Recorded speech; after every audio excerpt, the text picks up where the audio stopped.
Have you ever met someone who was incredibly nice? Almost too nice.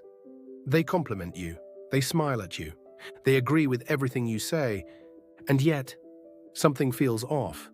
You can't explain it. You don't have proof. But your brain keeps whispering, be careful. The truth is, not everyone who looks friendly is actually your friend. Some people aren't kind, they're strategic. And once you learn to spot the difference, you start seeing it everywhere. Here are 5 signs someone may be fake nice.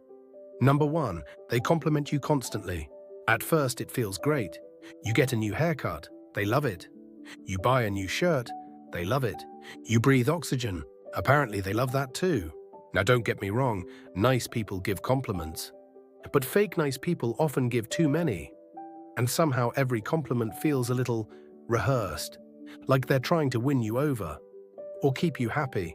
Because real compliments feel natural, fake compliments often feel like customer service. Number 2, they're different when nobody is watching. This one is surprisingly easy to miss. Around other people, they're warm, friendly, helpful, the nicest person in the room.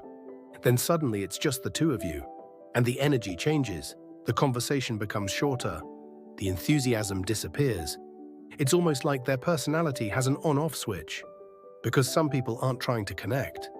They're trying to manage their image, and those are very different things. Number 3, they love talking about other people. You know the type. Every conversation somehow becomes gossip. Did you hear what happened to Sarah? Did you hear what Mike did? Did you hear who's getting divorced? At first it feels entertaining. Humans are curious. We all like a little gossip. But here's the uncomfortable question.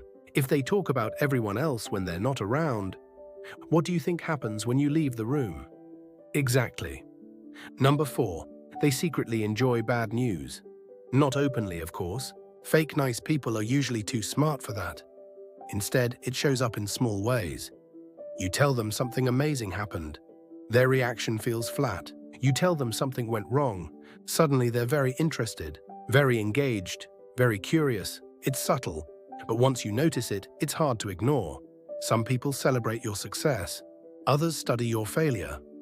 Number 5, you never feel completely relaxed around them.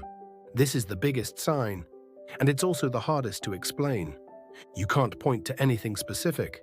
They've never insulted you. They've never attacked you.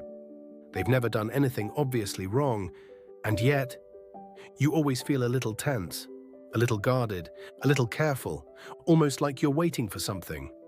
The interesting thing about intuition is that it often notices patterns before your conscious mind does. Your brain picks up tiny details, a look, a tone, a contradiction, things you don't consciously register, but they still affect how you feel, and sometimes that uncomfortable feeling is your mind trying to protect you. The truth is, genuinely kind people usually make life feel easier. You don't have to analyze every conversation. You don't have to wonder where you stand.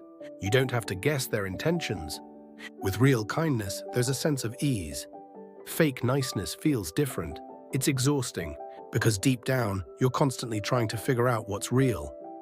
And that's usually a sign worth paying attention to. Not everyone who smiles at you is your friend. But not everyone who smiles at you is your enemy either. The goal isn't to become suspicious of everyone, it's simply to learn the difference between people who are kind and people who are only acting kind, because those two things are not always the same.